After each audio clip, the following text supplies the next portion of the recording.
And action. Can we have quiet in the room, please? Thank you very much.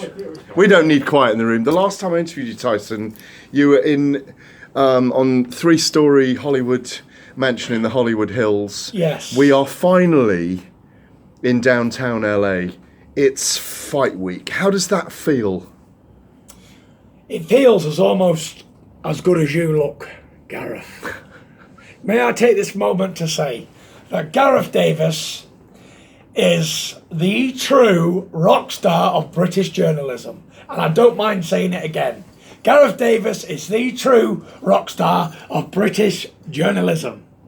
You heard it here first. He coined me Russell Crowe, and everyone calls me it. Right, back to the interview, Russell. Yes, it feels fantastic to be here now. Only a few days away from the biggest fight of my career so far. Everything has gone fantastic.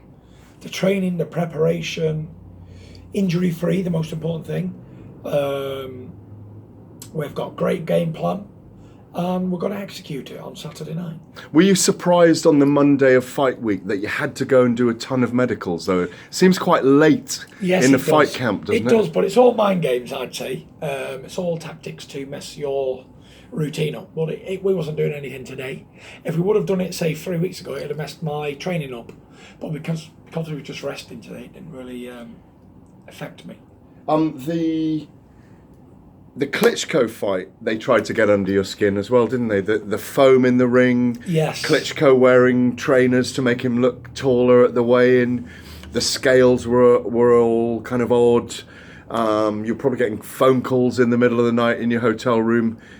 The Traveller is not bothered by those kind of things because he's ready to have the fair fight in an instant, isn't he? Is that true? We both know about it because we're both travellers, Gareth. We both know what it's like. I'm sure you've been there many, many times, and we are always ready, always. You know, even when I'm laying down on the sofa, I'm ready for a fight. Even when I'm having me tea with my family, you never know that knock could go out the door and I have to go out bare-chested and have a fight. Whatever they do to me in these boxing rings, at least it's fair. You've got two men and a referee, and the judges that I know will do the right thing on the night. And that's all I ask. I don't ask for any upper hand. I don't ask for any advantages. I don't ask to have this changing room, that changing room. I don't ask for this certain glove or that, whatever. I just do whatever they want. But all I ask is for the officials to be fair and square, and that we have a fair crack at the whip. That is it. I don't need anything else. I'm coming here to challenge him in his own country. You know, I haven't asked for anything in specific. Just want a fair crack at the whip. Are you concerned that if it goes 12 rounds, that you being in America, it might mitigate against you on the judges' cards? Does that worry you at all? No, it doesn't, because I want experienced judges, and we've got a very experienced referee, and it's too high profile of a fight to do that. Do we know the referee yet? Jack Reese. Okay. Very experienced referee Jack Fairly Reese. strict. Fairly strict, what we need. We have one British judge, Phil Edwards, very good judge. We'll have one American judge, I'm not sure, but I want it to be an experienced campaigner, and we'll have one neutral judge, which I want it to be an experienced guy too. You've mentioned the pleasure you've taken from the way you've been received in America. Has that helped at all along the way? It has helped. It's made the training camp all the more pleasant than it was before. And, you know, I'm very well known in the US. A lot of people go on Champ, can't wait to see you fight, and they go coffee shops, pat me on the back, and come on, let's do it, and all that's your time. And a lot of the Americans love the story. A lot of people love this story. This is an epic story of a man fighting for survival and fighting for rights and fighting to be the champion he knows he can be. Do you believe that it's your destiny to be the heavyweight champion of the world again? I do believe it was my destiny to be heavyweight champion of the world, and that destiny's been achieved. This time I think it's more than boxing. If that sounds very silly, but I think there's more than boxing that I'm brought back for. Because the journey that I've come on, no one will ever really know the true path. Because this has been the hardest, longest comeback fighting for survival on a daily basis that ever could be possible. And to bring me back and to this moment and on the verge of becoming heavyweight champion of the world again, I think there's a bigger story than a boxing fight. Have you enjoyed that higher purpose then, that sense of higher purpose with, I mean, I'll reveal to you, your trainer Ben Davison told me that, you know, he wanted you to go off social media heading into the fight. I think it's a brilliant idea, no distractions, but the number of people who contact you, who you follow on social media or don't follow, that say it's been an inspiration in their lives, even other sportsmen, he's saying, well-known sports people, contacting to say they've really followed your journey and they're inspired through their life as well, and they're suffering from the same things. And Ben Davison, your trainer, says we actually don't know how many lives Tyson might have saved in that process as well. Fantastic. I know that I'm helping a lot of people, and you know, anybody who's going through the same problems or suffer with any of these things that I've suffered with can look at this story and take motivation and inspiration from it. Because if I can do it, and I'm no better than anybody else, I'm just a normal person, then anybody can do it. Do you ever pinch yourself that you have lost the same weight as a baby giraffe just born, or Melania Trump? You know, it's an amazing it's staggering. I was with you in Marbella, you remember? Yeah. I mean, we sat on a giant sofa. Sitting behind me is Ben Davison, your trainer, on a large sofa. There's a picture of me and you sitting on a sofa at MTK in Marbella, or MGM as it was then, I think, in Marbella, and you literally filled the sofa. I mean, it's just extraordinary how you've done it. How did you stay so motivated for the entire year and a half to do it? Because I had a dream and I was helping people. I knew that every step I was taking forward, people were taking steps forward with me. And it was a journey that we did together, really. I was posting regular videos and photographs on social media for everybody to see and be inspired, and they could join in and come along with the journey. And I thought to myself, I can't back in now, I've come too far. I've got too many people counting on me. It wasn't just me that I was training for. There were so many others relying on this daily updates and progress and all that. We get to this point now where, like you say, I've lost 7, 8, 9 stones. That's a hell of a weight loss. And I haven't yet revealed to the people what was my training regime and what I used. So when I do, I know it's going to go, wow, it's going to go epic, and it's going to be a bestseller, the product, to help me do it. I rewatched last night, the Gloves Are Off, with yourself and Deontay, and John Rawling was chairing it. I think it was maybe about 10 weeks ago, that first, maybe even longer, 12 weeks ago. And it was the August, I fought Pianetta, and when I got back it was the Monday. That's right, So of course it was, Saturday, yes. It was the Monday. On the Monday, yes, 20th of August, yeah, thank you. It was a fantastic repartee between you and Deontay, and psychologically you seemed to get the upper hand, and I think he looked like the junior there with you, you know. I don't know if you remember that day. I do remember it vividly. Something very strange happened around that table. Deontay Wilder that day revealed his true identity to me, man to man, and he's uncovered a very, very big weakness, and I only can take confidence from it. And he didn't even mean to. He slipped it out, and he thought, "Wow, what have I done? I've let the cat out of the bag." I'm very confident, anyway, what he said. There's a lot of changes gone on in your life in the last year and a half, and one of the fascinating things I discovered just recently is that during training camp in Big Bear, you were reading The Art of War by Sun Tzu, a very famous Chinese emperor and warrior. Yes. What took you to want to read that?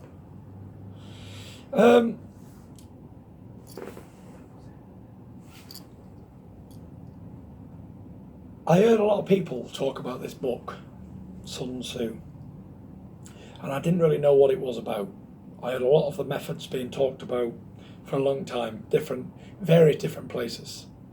So I had to have a little read and have a look for myself what it was all about. Very interesting book. Very interesting points in there. A lot of the strategies have been used throughout years and years and years in many different wars and battles. And I suppose everybody could take some of these points and use them in their day-to-day life, for sure. Very interesting. And did you find that while you were reading it, I don't know if you read the whole thing yet, because one tends to kind of flick open at a chapter, or it's that kind of book that there's kind of like wisdom on every page kind of thing. It's an amazing tome of work. Well, I always remember a famous quote that my Uncle Peter said. He said, every prick in this world who bases his life on that book, he said, thinks he's a master of art, war and military tactics. And I didn't know what he was on about with his book. This is the true story, yeah?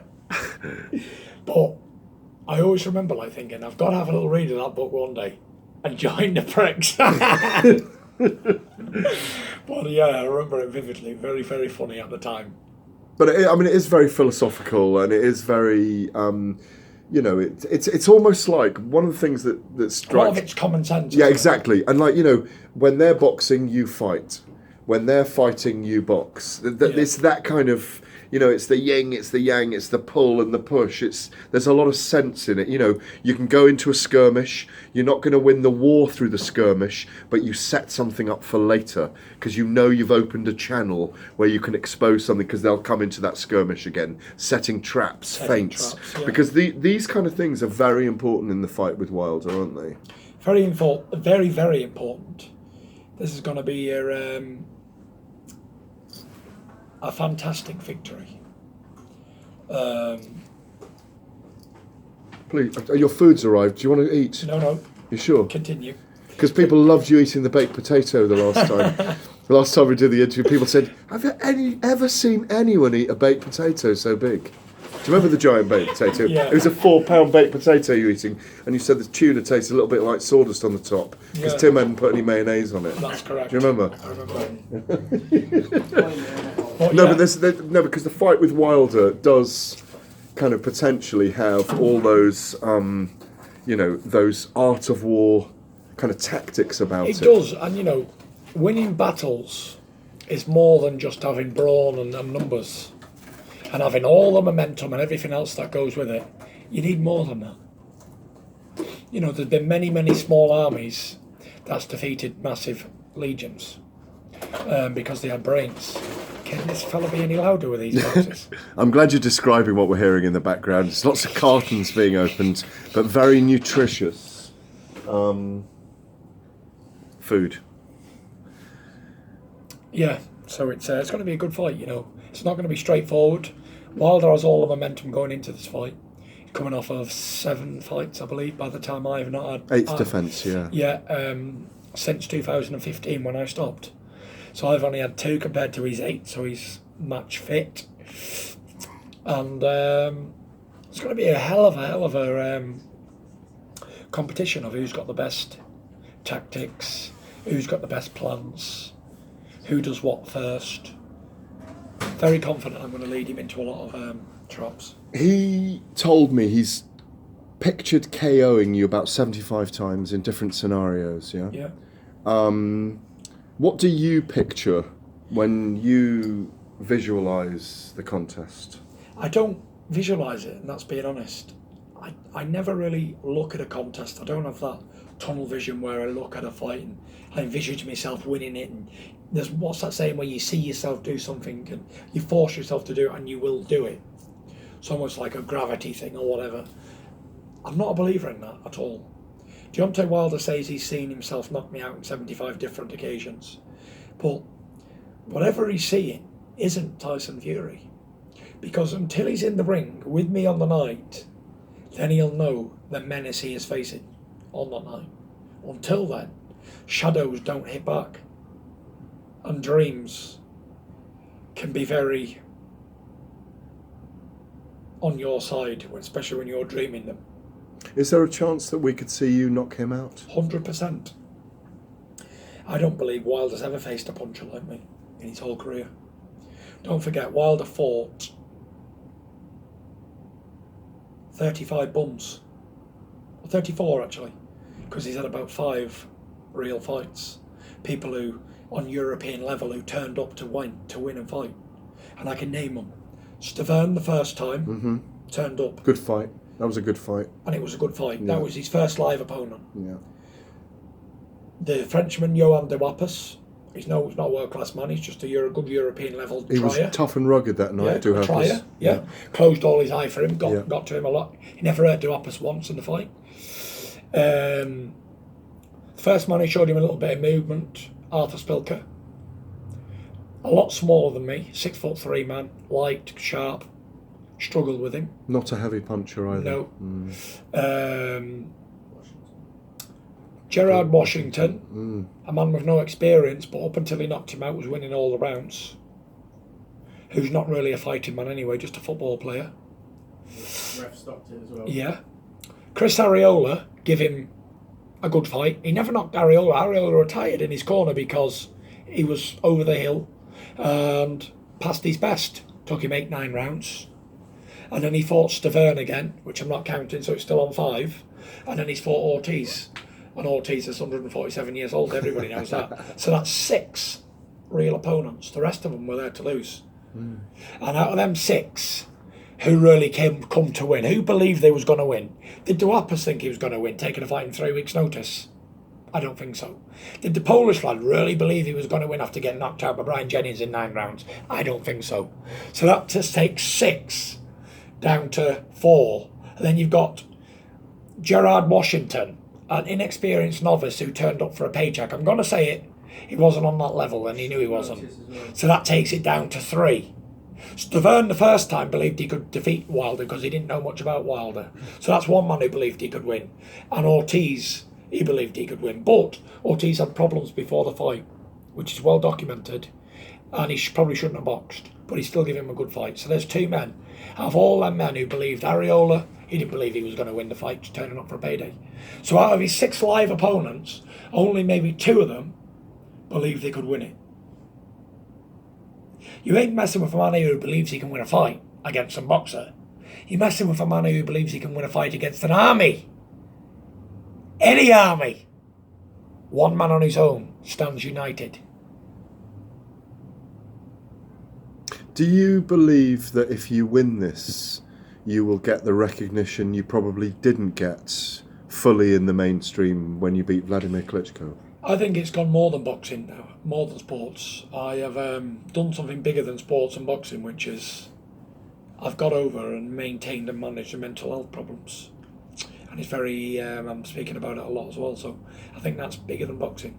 And I think I've been more well received through doing that than actual in sports. And I think I've took more pleasure and pride out of helping people in them needy situations. But I think you've matured as well. You know, you're not matured. You know, you've been a mature man for a long time, and you know, you're a father, all those things. But life experience has matured you as well. You 100%. know, you know, I've been humbled. I think you've always been humble, actually. I've been humbled, as in to say, when I had everything and I was all on top of everything and on my game and no problems, I didn't really enjoy it. Nothing meant anything. But now I see that everything can be taken away as soon as it was given. And I'm very thankful and humble for what I have and who I am and where I am in this point in my career and life. Are you better off giving up the belt then when you've won it and then going to challenging the other 3 without a belt?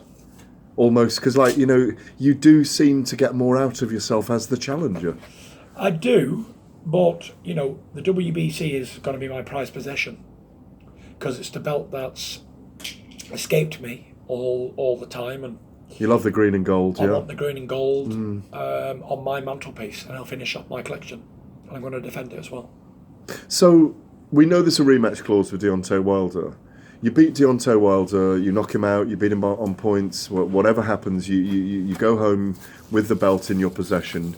How does 2019 pan out then? Will you bring Wilder to fight in the UK, or would you rather go to Vegas next? I don't think Wilder will take the rematch. How's that? He won't take the rematch clause. I'm going to give him that bad of a boxing lesson and beat him up that badly. He won't want a rematch clause. He'll fight Joshua, I think, even with his loss. Doesn't have anywhere else to go. So then, 2019 is going to be an epic year. 2018 has been a sensational, unimaginable, unthinkable year for me. And to top it off with a win over Wilder, we'll have a great Christmas, and I'll start my training in January, and I'll be gearing up for March. First defence of the WBC heavyweight title, whoever it is, I'll be fully prepared and ready. could that be the winner of Dillian Whyte and Derek Chisora? Maybe, but I will have a mandatory in Dominic Brazil, so Okay. I'm probably going to have to fight Dominic Brazil if I beat Wilder and doesn't take the rematch. Would you fight? You obviously you've had 2 fights with Chisora. The second one was like an amazing, one of your best technical boxing performances. I know you beat Klitschko, but that night against Chisora where you were southpaw most of the night and hitting him with left uppercuts almost at will, you know, like you're eating your dinner at the same time. It was so easy. Would you fight Chisora again if he beat Dillian Whyte? And do you think he does beat Dillian Whyte? The word is if. I beat Chisora comfortable twice. I don't think there's much more to prove with Derek Chisora. And will Dillian Whyte go out and stand toe-to-toe again with Chisora? I don't think he does. I think he'll box Chisora this time. Because he knows anyone who goes toe-to-toe with old Del Boy will have an hard fight. But anybody who uses a jab and a little bit of movement will beat him easy. So, Tyson, it's going to be an amazing week ahead of us. You've got some nice beef there by the look of it that I'm going to let you tuck into. What's your message for the British fans watching at home this week and those who are travelling over for you? I just want to say thank you to everybody who's going to come over and watch or watch it on the TV. It's been a sensational, epic journey. And I believe it'll be the greatest comeback in heavyweight boxing history. And it's definitely one to watch, for sure. The support's been overwhelming.